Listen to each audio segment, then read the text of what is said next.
ప్రస్తుతం రెండు తెలుగు రాష్ట్రాల్లో ఆన్లైన్ బెట్టింగ్ యాప్స్ ఇష్యూ సంచలనాన్ని సృష్టిస్తోంది. ఈ ఇష్యూ గురించి వీడియో చేయమని చాలా మంది మన సబ్స్క్రైబర్స్ కమెంట్స్ పెట్టడం జరిగింది. అయితే లేటెస్ట్ గా వస్తున్న వార్తలు ఏంటి అంటే ఎన్ఫోర్స్మెంట్ డైరెక్టరేట్ ఈడీ ఎంటర్ అయింది అంటే గేమ్ వేరేలాగా మారబోతోంది. ఈడీ వరకు ఇష్యూ వెళ్ళింది అంటే దీనికి అర్థం విదేశీ దేశాల నుండి హవాలా ద్వారా డబ్బులు చేతులు మారాయి అని. ఈ బెట్టింగ్ యాప్స్ ఓనర్స్ తమ బెట్టింగ్ యాప్స్ యొక్క సర్వర్స్ ను చైనా, దుబాయ్, హాంకాంగ్ లో పెట్టుకున్నారు. చైనా ప్రభుత్వ నాయకులు ఇల్లీగల్ గా ఈ బెట్టింగ్ యాప్ ఓనర్స్ కు సర్వర్స్ ఇచ్చి మన యువతను పాడు చేస్తున్నారు. ఇది ఇంటర్నేషనల్ మాఫియా. చైనా గుంటనక్క స్టార్లింగ్ సర్వర్స్ ను, అమెరికన్ సర్వర్స్ ను బ్యాన్ చేసి తమ దేశం పైన నిఘాను ఉంచుకుంది. అదే ఇండియా ఇల్లీగల్ యాప్స్ కు ఆశ్రయం ఇచ్చి సర్వర్ ఫెసిలిటీస్ ఇస్తోంది. దయచేసి ఈ పాయింట్ ను నోట్ చేసుకోండి. ఈడీ రంగ ప్రవేశం చేసింది అంటే మనీ లాండరింగ్ జరిగింది అని, ట్యాక్స్లు ఎగ్గొట్టారు అని. ఈ వీడియోలో అసలు ఈ ఆన్లైన్ బెట్టింగ్ మాఫియా ఎలా ఆపరేట్ చేస్తుంది, దీని వెనక ఉన్న తిమింగ్లాలు ఎవరు అనేది డిస్కస్ చేద్దాం. అందరికీ అవేర్నెస్ ను కల్పిస్తూ ఈ ఆన్లైన్ బెట్టింగ్ యాప్స్ యొక్క మోడస్ ఆపరెండి గురించి ఎక్స్ప్లెయిన్ చేస్తా. తెలంగాణ ప్రభుత్వం ఆన్లైన్ బెట్టింగ్ యాప్స్ ను ప్రమోట్ చేసిన 11 మంది యూట్యూబ్, ఇన్స్టాగ్రామ్ ఇన్ఫ్లుయెన్సర్స్ పైన కేసెస్ పెట్టడం జరిగింది. ఇన్ఫ్లుయెన్సర్స్ ప్రమోట్ చేసిన యాప్స్ ను వాడి నష్టపోయిన వారు ఎవరైనా వీళ్ళపైన కేసు వేస్తే జైలు శిక్ష పడే అవకాశాలు కూడా ఉన్నాయి అంటున్నారు. First of all, online betting apps అనేవి రెండు రకాలు. ఒకటి గేమ్ ఆఫ్ ఛాన్స్, రెండు game of skills. First game of chance అంటే ఏంటో డిస్కస్ చేద్దాం. ఈ గేమ్ ఆఫ్ ఛాన్స్ అనేవి ఇల్లీగల్ యాప్స్. దీన్ని భారతదేశ ప్రభుత్వం బ్యాన్ చేసింది అన్నమాట. గేమ్ ఆఫ్ ఛాన్స్ అంటే ఇండియా పాకిస్తాన్ మధ్య మ్యాచ్ జరుగుతోంది అనుకోండి, ఇండియా గెలుస్తుంది అని బెట్టింగ్ వేస్తే ఇది ఇల్లీగల్. కొన్ని ఇల్లీగల్ క్యాసినోస్ ఉంటాయి, అక్కడ రెడ్ కలర్ లేదా గ్రీన్ కలర్ పైన మీరు బెట్టింగ్ వేస్తే అది ఇల్లీగల్. బికాజ్ ఇక్కడ మీరు ఎటువంటి స్కిల్స్ వాడకుండా, ఎటువంటి తెలివి వాడకుండా ఒక దానిపైన బెట్టింగ్ వేస్తున్నారనమాట. తెలుగులో దీన్ని గుడ్డేట్ నడ్డేట్ గా బెట్టింగ్ వేయడం అంటారు. హిందీలో దీన్ని తుక్కా వేసి బెట్టింగ్ వేయడం అంటారు. ఫుట్బాల్ గేమ్ జరుగుతోంది అనుకోండి, మీరు ఫ్రాన్స్ ఇన్ని గోల్స్ చేస్తుంది అని బెట్టింగ్ వేస్తే ఇది ఇల్లీగల్. ఇండియా ఆస్ట్రేలియా మధ్య మ్యాచ్ జరుగుతోంది అనుకోండి, మీరు విరాట్ కోహ్లీ ఎక్కువగా రన్ స్కోర్ చేస్తాడు అని బెట్టింగ్ వేస్తే ఇది ఇల్లీగల్. మల్టిపుల్ ఆప్షన్స్ ను ఇచ్చి ఒక ఆప్షన్ సెలెక్ట్ చేస్తూ డబ్బులు వేయమని బెట్టింగ్ ఆడిస్తే అటువంటి యాప్స్ అన్ని ఫేక్ యాప్సే. ఈ ఇల్లీగల్ యాప్స్ కు ఓనర్ ఇండియాలో ఉండడు. ఇతను ఎక్కడో దుబాయ్లో లేదా పాకిస్తాన్లో, చైనాలో, సింగపూర్లో కూర్చొని ఉంటాడు.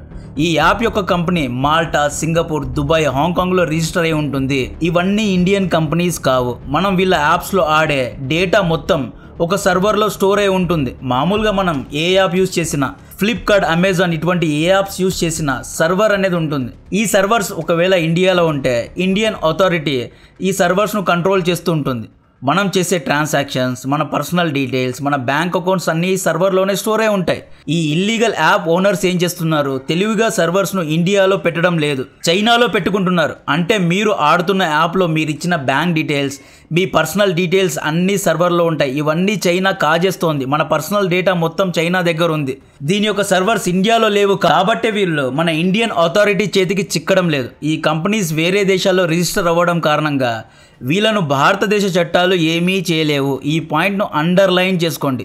ఈ యాప్ యొక్క ఓనర్స్ను భారతదేశ ప్రభుత్వం శిక్షించదు, బట్ దీన్ని ప్రమోట్ చేసే ఇన్ఫ్లుయెన్సర్స్ను భారతదేశ కోర్ట్స్ శిక్షిస్తాయి. ఎవరైనా ఇల్లీగల్ బెట్టింగ్ యాప్స్ ఆడి మోసపోయి కేసు పెడితే ఇన్ఫ్లుయెన్సర్స్ను పట్టుకుంటారు. సో ప్రమోట్ చేసేటప్పుడు మీ వెనక లీడర్ ఎవరూ లేడు, మీరు ప్రమోట్ చేసే కంపెనీ ఓనర్ సేఫ్గా ఉన్నాడు. ఈ యాప్ ఓనర్ అందరూ సేఫే, ఇరుక్కునేది ఇన్ఫ్లుయెన్సర్సే. ఈ బెట్టింగ్ యాప్ ప్రమోట్ చేయడం అండ్ ఆడడం కూడా తప్పే. ఆడడం ఎందుకు తప్పు అంటే ఈ యాప్స్ గూగుల్ లేదా యాప్ స్టోర్లో ఉండవు. ఏపీకే ఫైల్స్ ఇచ్చి, టెలిగ్రామ్ లింక్స్ ఇచ్చి దీన్ని ఆడనిస్తారు, డౌన్లోడ్ చేయిస్తారు.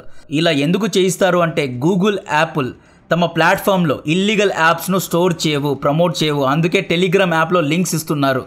మినిమం బేసిక్ క్వశ్చన్, మన భారతదేశ ప్రభుత్వ నాయకులు, మన పోలీసులు మనల్ని ఏమని హెచ్చరిస్తున్నారు, ఏది పడితే ఆ లింక్స్ను క్లిక్ చేయొద్దు అని హెచ్చరిస్తున్నారు. సో ఒక ఇన్ఫ్లుయెన్సర్ చెప్పాడు అని చెప్పి ఏవేవో లింక్స్ క్లిక్ చేయొద్దు. ప్లే స్టోర్లో యాప్స్ ఉంటేనే క్లిక్ చేయండి, డౌన్లోడ్ చేయండి. సో దుబాయ్లో కూర్చున్న ఓనర్స్ మొదటగా ఇండియాలో ఉన్న బ్రోకర్స్ను, ఏజెంట్స్ను, మార్కెటింగ్ కంపెనీస్ను పట్టుకుంటారు. దుబాయ్లో ఉన్న ఓనర్ డైరెక్ట్గా డబ్బును ఇన్ఫ్లుయెన్సర్కు ట్రాన్స్ఫర్ చేయడు. ఈ మార్కెటింగ్ కంపెనీస్కు తన యాప్ను 1,00,000 మంది డౌన్లోడ్ చేసేలా ప్రమోట్ చేయండి అని ఒక కాంట్రాక్ట్ ఇస్తాడు. ఈ కాంట్రాక్ట్నే క్యాంపెయిన్ అంటారు. ఉదాహరణకు 1,00,000 డౌన్లోడ్ చేయిస్తే ₹1,00,00,000 ఇస్తాను అనే ఒప్పందం జరుగుతుంది. ఈ బ్రోకర్స్ లేదా ఏజెంట్స్ రీజనల్, లోకల్ ఇన్స్టాగ్రామ్ లేదా యూట్యూబ్ ఇన్ఫ్లుయెన్సర్స్ను పట్టుకుంటారు. ఒక వీడియోలో ఈ బెట్టింగ్ యాప్ను ప్రమోట్ చేస్తే ఇంత డబ్బు ఇస్తాను అనే ఒప్పందాలు జరుగుతాయి. ఇన్ఫ్లుయెన్సర్స్కు వీళ్ళు ప్రలోభ పెట్టే విషయం ఏంటి అంటే, లూర్ చేసే విషయం ఏంటి అంటే ట్యాక్స్ కట్ చేయకుండా డైరెక్ట్గా ఎంత ఒప్పందం జరిగిందో అంత డబ్బు మీ అకౌంట్లో డైరెక్ట్గా వేస్తాను అంటారు. ఇక్కడే ఇన్ఫ్లుయెన్సర్స్ పడిపోతారు. ఉదాహరణకు ఒక పెద్ద ఇన్ఫ్లుయెన్సర్కు తన 10 వీడియోస్లో యాప్ ప్రమోట్ చేస్తే 10 లక్షలు ఇస్తాము అనే డీల్ జరిగింది. ఈ డీల్లో భాగంగా వీళ్ళు ట్యాక్స్ కట్ చేయకుండా, ఎటువంటి టీడీఎస్లు కట్ చేయకుండా, ఎటువంటి ట్యాక్స్ ఇన్వాయిస్లు అడగకుండా 10 లక్షలను డైరెక్ట్గా వీళ్ళ అకౌంట్స్లో లేదా వీళ్ళ పేరెంట్స్ అకౌంట్లో ట్రాన్స్ఫర్ చేస్తారు. మామూలుగా లీగల్ యాప్స్ను ప్రమోట్ చేస్తే 10 లక్షలు తీసుకుంటే దాదాపు 10% ట్యాక్స్ కట్టాలి లేదా 18% ట్యాక్స్ కట్టాలి. సో ఈ ఆఫర్కు ఇన్ఫ్లుయెన్సర్స్ టెంప్ట్ అవుతారు, వీళ్ళ యొక్క వలలో పడతారు. దుబాయ్లో కూర్చున్న ఓనర్ ఈ బ్రోకర్స్కు ఇంకొక ఆఫర్ కూడా ఇస్తాడు. దీని గురించి ఎవరు చెప్పారు, బాగా రీసెర్చ్ చేస్తే తెలిసింది. ఈ యాప్లో ఆడి డబ్బులు పోగొట్టుకున్న మొత్తంలో 20 నుండి 30% బ్రోకర్స్కు ఇస్తాను అని ఓనర్ ఒప్పందం చేసుకుంటారు. సో ఈ డబ్బుకు లోబడే బ్రోకర్స్ లేదా ఏజెంట్స్ ఆడండి అని ప్రమోట్ చేస్తారు. డబ్బులు వస్తాయి ఆడండి, ఇన్ని డబ్బులు వస్తాయి ఆడండి అని ప్రమోట్ చేస్తారు. మీరు ఆడితే మీరు డబ్బులు పోగొట్టుకుంటే మీరు పోగొట్టుకున్న డబ్బులో 30% బ్రోకర్స్కి వెళ్తుంది, ఇన్ఫ్లుయెన్సర్స్ కాదు, బ్రోకర్స్కి వెళ్తుంది. ఇన్ఫ్లుయెన్సర్స్కు ప్రమోట్ చేస్తే 1 షాట్ పేమెంట్ ఇచ్చేస్తారు. అంటే ఈ యాప్లో వెళ్ళి ఆడి ₹1 కోటి నష్టపోతే 30 లక్షలు బ్రోకర్స్ లేదా ఏజెంట్స్ అకౌంట్స్కు వెళ్తుంది. ఈ యాప్లో ప్రమోషన్స్ చూపిస్తూ కోట్లలో గెలవచ్చు అని చెప్తారు. బట్ ఇక్కడ వన్స్ డబ్బులు పోతే రావడం అనేదే ఉండదు. ఇన్ఫ్లుయెన్సర్స్ మీకు డబ్బులు వచ్చినట్లు చూపిస్తారు, కానీ అవన్నీ డెమో యాప్స్, రియల్ యాప్స్ కాదు. స్టార్టింగ్లో మిమ్మల్ని అడిక్ట్ చేయడానికి మీ అకౌంట్లో డబ్బులు వేస్తారు, ప్రమోషన్ ఆఫర్ ఇస్తారు. మీరు పూర్తిగా అడిక్ట్ అయిన తర్వాత మొత్తం డబ్బును లాగేస్తారు. ఒకవేళ మీరు యాప్స్లో మీ లక్ బాగుండి పెద్ద మొత్తంలో డబ్బులు గెలిచినా కూడా ఈ డబ్బును మీ అకౌంట్లో ట్రాన్స్ఫర్ చేయడానికి ఎన్నో కండిషన్స్ పెడతారు. డైరెక్ట్గా ఈ డబ్బులు మీ అకౌంట్లో ఎప్పటికీ రావు. దుబాయ్లో కూర్చున్న ఓనర్ డబ్బును హవాలా ద్వారా బ్రోకర్స్కు పంపిస్తాడు. హవాలా అంటే ఓనర్ దుబాయ్లో ఉన్నాడు, మనం ఇక్కడ బెట్టింగ్ యాప్స్ ఆడి కోట్లలో డబ్బులు నష్టపోయాం. ఇప్పుడు దుబాయ్లో ఉన్న ఓనర్ ఈ డబ్బును ఇండియాలో ఉన్న మార్కెటింగ్ బ్రోకర్కు పంపాలి. దుబాయ్ నుండి డైరెక్ట్గా బ్యాంక్స్ ద్వారా ట్రాన్స్ఫర్ చేస్తే రెమిటెన్స్ అని, ట్యాక్స్ అని డబ్బులు ప్రభుత్వానికి కట్టాలి.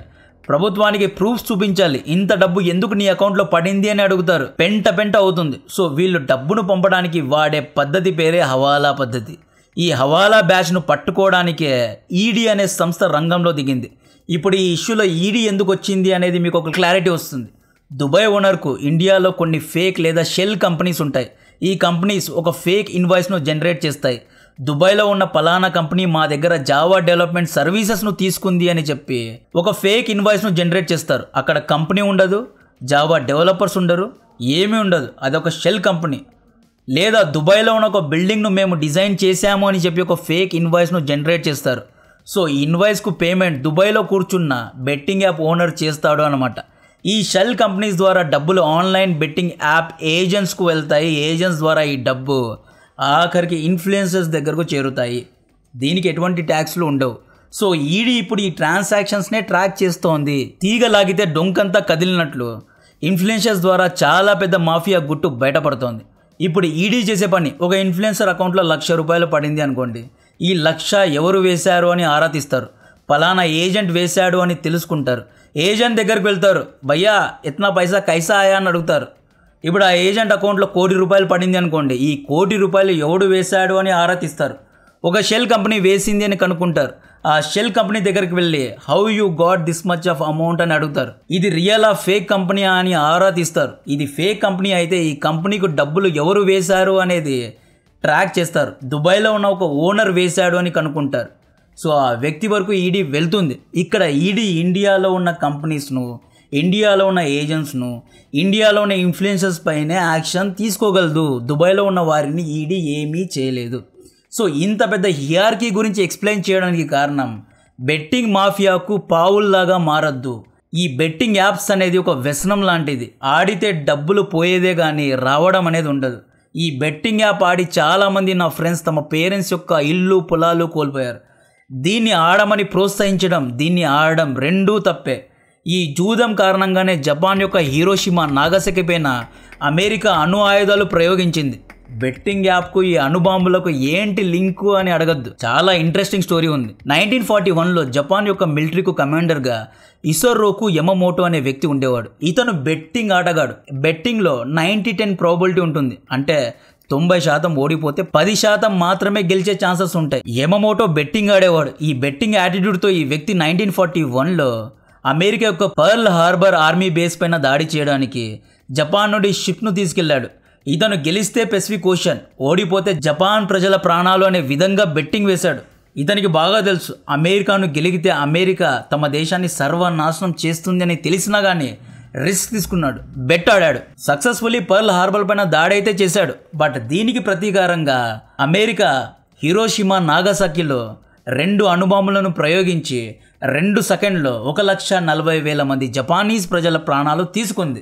మీరు గమనించండి, ఈ బెట్టింగ్ ఆడేవారు చాలా ఎక్కువగా రిస్క్ తీసుకుంటారు. గెలిస్తే ప్రపంచం లేదా శూన్యం అనే విధంగా వీళ్ళు అడిక్ట్ అయి ఉంటారు. బెట్టింగ్ కోసం ఏదైనా పావుగా పెట్టడానికి రెడీగా ఉంటారు. సో అందుకే యమమోటో యొక్క ఎగ్జాంపుల్ చెప్పాను. యమమోటో చేసిన ఒక్క చిన్న తప్పు కారణంగా జపాన్ 2 సిటీస్ని కోల్పోయింది. ఇప్పటికీ ఆ అణుబాంబుల యొక్క రేడియేషన్ జపాన్ ప్రజల ప్రాణాలను తీస్తోంది. సో బెట్టింగ్ యాప్స్ ఆడడం కారణంగా మీ కుటుంబం ఒక్కటే కాదు, రాబోయే వంశం మొత్తం బాధపడుతుంది. బెట్టింగ్ యాప్స్లో 2వ రకం గేమ్ ఆఫ్ స్కిల్, అంటే భారతదేశ ప్రభుత్వం ద్వారా అప్రూవ్డ్ అయిన యాప్స్ ఇవి. Dream11, My11 సర్కిల్ వంటి యాప్స్. ఈ యాప్స్ను గేమ్ ఆఫ్ స్కిల్ అంటారు. ఈ యాప్స్ ఎలా పనిచేస్తాయి అంటే వీటిని గూగుల్ ప్లే స్టోర్లో మీరు డౌన్లోడ్ చేసుకోవచ్చు. ఈ యాప్స్ ఇండియాలో రిజిస్టర్ అయి ఉంటాయి. ఈ యాప్స్లో బెట్టింగ్ ఎలా జరుగుతుంది అంటే ఒక 100 మంది ₹100 పెట్టి కాంటెస్ట్ ఆడుతారు. ఈ యాప్స్లో టీంను సెలెక్ట్ చేసుకోవాలి. ఆర్సీబీ, సిఎస్కే మధ్య ఐపీఎల్ మ్యాచ్ జరుగుతోంది అనుకుంటే మన టీంలో విరాట్ కోహ్లీ అండ్ ధోని ఇద్దరూ ఉంటారు. ఈ యాప్లో మీరు చూడండి, ఈ టీం గెలుస్తుందని ఎక్కడా ఉండదు. ఇల్లీగల్ ఎప్పుడు? ఆర్సీబీ గెలుస్తుంది నేను బెట్టింగ్ ఆడితేనే అది ఇల్లీగల్. నేను ఇక్కడ ఆడుతోంది ప్లేయర్స్ పైన, ప్లేయర్ స్కిల్స్ పైన బెట్టింగ్ పెడుతున్నా. ఇది ఇల్లీగల్ కాదు అని మన హై కోర్ట్స్ చెబుతున్నాయి. ఈ యాప్ లో మనం మన స్కిల్ ను వాడుతున్నాం. పిచ్ ఎలా ఉంది? ఆర్సీబీలో బౌలర్స్ వీక్ గా ఉన్నారు కాబట్టి టీంలో ఎక్కువ మంది బ్యాట్స్మెన్స్ ను పెట్టుకుందాం, ఫిట్ గా ఉన్న ప్లేయర్స్ ను పెట్టుకుందాం. పిచ్ ఎలా ఉంది? స్పిన్ అవుతుందా, సీమ్ అవుతుందా? సీమ్ స్పిన్ లో బాగా ఆడే ప్లేయర్స్ ని మన టీంలో పెట్టుకుందాం. ఇలా మనం టీం ను సెలెక్ట్ చేసుకుంటున్నాం. ఓవరాల్ గా మన టీంలో ఉన్న ప్లేయర్స్ బాగా ఆడితేనే డబ్బులు విన్ అవుతాం. కోర్టులో కూడా ఈ కేసు వెళ్ళింది. హైకోర్టు ఏమనింది అంటే ఇక్కడ మనం ఒక టీం మీద బెట్టింగ్ ఆడడం లేదు, ప్లేయర్స్ పైన ఆడుతున్నాం. ఇది గేమ్ ఆఫ్ స్కిల్. మన టాలెంట్ బట్టే ప్లేయర్స్ను సెలెక్ట్ చేసుకుంటున్నాం కాబట్టి ఇది లీగల్ యాపే అని హైకోర్టు, సుప్రీంకోర్టు కూడా చెప్పింది. యాక్చువల్లీ ఇవి కూడా ఆడకూడదు, బట్ చట్టరీత్యా అయితే నేరం కాదు. దీన్ని ప్రమోట్ చేయడం కూడా నేరం కాదు అంటున్నారు. దీని గురించి ఇంకా డిబేట్ జరగాలి. ఈ Dream11 యాప్స్ను పెద్ద పెద్ద క్రికెట్ ప్లేయర్స్, పెద్ద పెద్ద సెలబ్రిటీస్ ప్రమోట్ చేస్తున్నారు. సో ఈ యాప్ ప్రభుత్వానికి 28% ట్యాక్స్ కడుతోంది. ఈ యాప్స్ డైరెక్ట్గా ట్యాక్స్ కడుతుంది కాబట్టి హవాలా ద్వారా మనీ లాండరింగ్ వంటివి ఈ యాప్స్ చేయడం లేదు కాబట్టి ఇవి లీగల్ యాప్స్ అంటున్నాం. నాకు కూడా 2022 నుండి ఈ ఇల్లీగల్ బెట్టింగ్ యాప్స్ను ప్రమోట్ చేయమని ఎన్నో ఆఫర్స్ వచ్చాయండి, బట్ నేను చేయలేదు.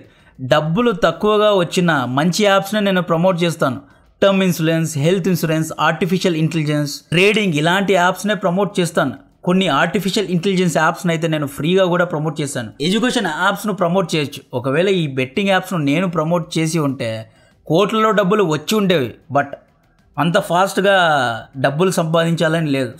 చాలా స్లోగా అయినా చాలా మెల్లిగా 20 years 30 years తర్వాత కూడా మెల్లిగా డబ్బులు సంపాదించుకుంటా. అంత ఫాస్ట్గా గ్రో అవ్వాలని నాకు లేదు. సో ఈ betting apps, illegal betting apps గురించిన మీ ఒపీనియన్ను కమెంట్ చేయండి. సో ఈ బెట్టింగ్ యాప్స్ యొక్క మోడస్ ఆపరెండి గురించి మీకు క్లియర్గా అర్థమైంది అనుకుంటున్నా.